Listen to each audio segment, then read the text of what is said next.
Hey everyone, welcome back to Tubby Time. Hope you're doing splendid. Today we are going to be making a simple, easy, efficient, and quick recipe in our Instant Pot. We're making some chicken asparagus rolls.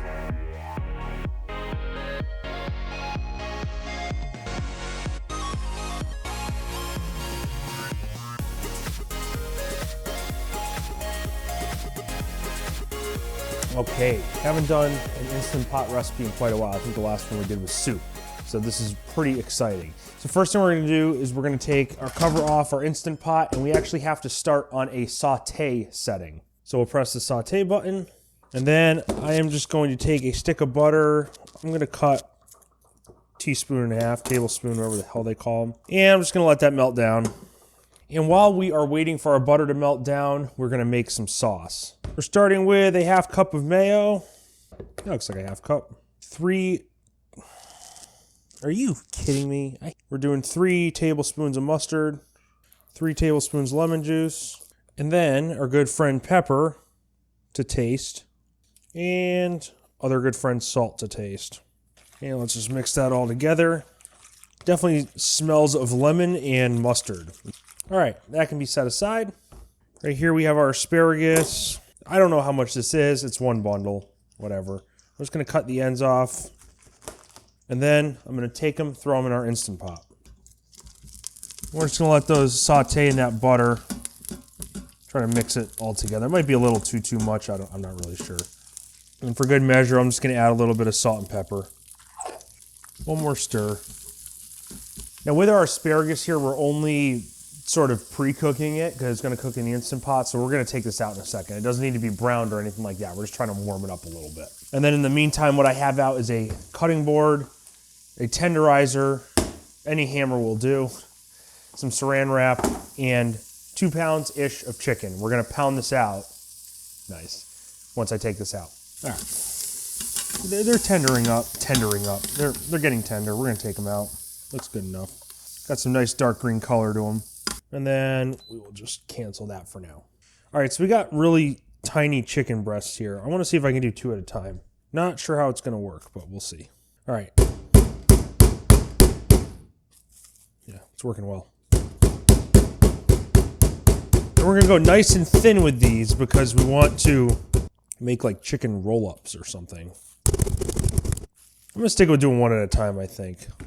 Looking for a 1/4 inch. Does it look like a 1/4 inch? Yeah, it looks like a 1/4 inch. Oh, there's a hole in that one. Whatever. Take it, Mr. Slave. All right, so we're going to do this with all 4 and then come back. All right, here's probably our biggest, thickest boy. So what we're going to do is we're going to make little rolls, like we said before. We're going to start with sprinkling some shredded provolone and mozzarella. If you just want to do provolone, that's fine. Or you can do any cheese. Doesn't really matter. And we're going to take some asparagus. Oh, I was going to roll it, so. Oh, okay. That's well, no, you can do whatever.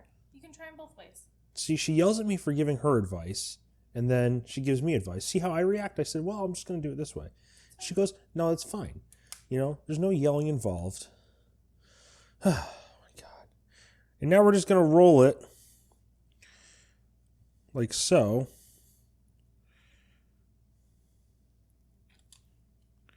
Into an asparagus roll thing.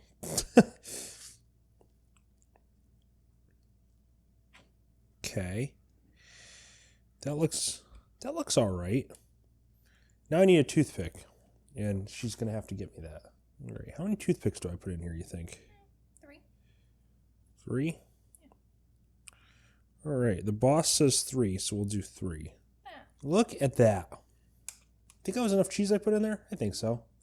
So we got this, yeah, and that actually worked out the length. We have some thinner pieces that might not cover the entire length of asparagus, but that looks really good. And we're just going to throw this in the pot. It's still a little hot from the saute setting. That's fine. It doesn't really matter. So we're going to do that with 3 of these. We'll come back. And once we get all 4 of them done, this is what we are left with. We did 5 asparagus pieces in each. I don't know.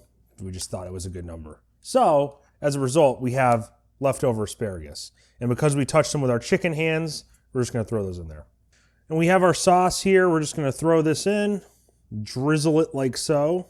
Very fragrant sauce, I will say. And we'll use our good friend here. Why not?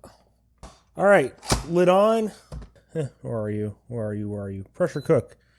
And we're doing 20 minutes on normal. So we're gonna let that cook for 20 minutes. Remember, it's an Instapot. It's gotta come up to the pressure level. So even though the cooking time's 20 minutes, it's gonna probably be about like 40 minutes. Why, you know, nothing can be easy, right? Nothing can ever be easy. So in the meantime, we're gonna make some potatoes. You don't need to see that because we're just gonna do mashed potatoes. We've done a video on that already. You can check out the link I post here. And then we'll be back in 40 minutes, probably. All right, so it's been about 40-ish minutes like I had planned. The cooking process took about 30. If you can see here, we've been letting it go for 14 minutes. So if you have an Instant Pot, you've probably maybe experienced this before. It's the first time we've experienced this, but during the cooking process, when it was coming up to pressure, we got a burnt food notification, which was sort of weird. Never had that happen before. So what we did, we opened it up, looked at it, moved it around a little bit. Nothing was burning that we could tell. So we did some research online, and it turned out that because we used the saute setting before we put the food in, it must have been sort of hot on the bottom. So when we put the food in, it gave the illusion that it was burning. And that's just one of the cool safety features that's built in to the Instant Pot, because you don't want your food to burn, obviously. The downside of that is if it's not burning and it's just giving a false reading, it stops the cooking process anyway. So we had to add a little bit of water to it just to make it seem like it wasn't burning, to cool the bottom of the pan or whatever's in here. So hopefully it's not watery. We'll see, but we're gonna do the release now. So,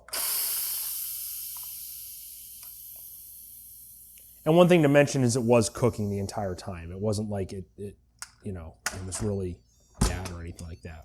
Doesn't look like the most appetizing thing, I will say that, but we'll mix it up and give it a try. So we just put some mashed potatoes down on our plate. We'll take one of these, put it down on here. And then what I think I'm gonna do is I'm gonna take the other ones out. That just does not look good. Like, I don't know why. So we have this extra stuff in the bottom here. So what I think I'm gonna do is I'm gonna add some cornstarch. As you can see, we have all the brown bits at the bottom, which is probably why it was saying it was burning. But there's nothing burnt. I'm gonna use a whisk. I think I wanna let that thicken up for a few minutes. What I'll do is I'll just put it on saute for a few minutes. See what happens. Now, with just 2 minutes of time, this is thickening up into a nice sauce. So that's much better than before. So what I'm gonna do is I'll just take some of this lovely sauce, dump it on, soak into the potatoes there. That looks a little more appetizing. It's just the thing with poached chicken, because that's basically what this is. It's poached chicken with a mayo base or whatever. I don't know. We'll see how it is. Looks interesting. Are you ready for a taste test? Ready. All right. Do you leave the toothpicks in, you think? Sure. Okay. Let's cut this. So, right here, that's your cross section. I hope you can see that. Actually, I'm just gonna turn it because I'm not mean. So there you go, there's your cross section. It was a thicker boy, so looks nice and moist, see? Oh, isn't that cute? Yeah. Doesn't look like, maybe we should have added more cheese, I don't know.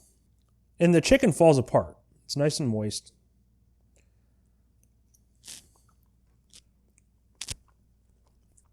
It's different. It's different. I don't mind it. I don't think it's amazing. No, like I feel like, but I think it's a good dinner. yeah, I think it definitely needs more cheese. I think we skimped out on that a little bit.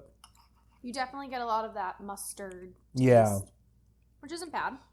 No, I don't understand it. You know what it reminds me of I don't understand what the theory is in wrapping everything in like asparagus and shit. Like I just like asparagus plain. I don't think it needs to be. I don't think anything needs to be asparagus stuffed. I just think it's sort of pointless. Like I just like having it as a side. But I mean, like she said, it's not bad. It's just like, So try it. See what you think. Not one of our favorites. Like I said, more cheese probably would have made it better, like a lot better. Always melt more cheese. But yeah, but still, even so, asparagus is a pointless thing to wrap stuff in. I just don't. Glad we tried this recipe then. Yeah, I'm glad we tried it. Good call. Good call. I'm just kidding. Felt I'm it just was so pointless. No, I didn't think it was pointless. I just think asparagus is weird. It's just something I like. I could eat raw asparagus all day and just not care.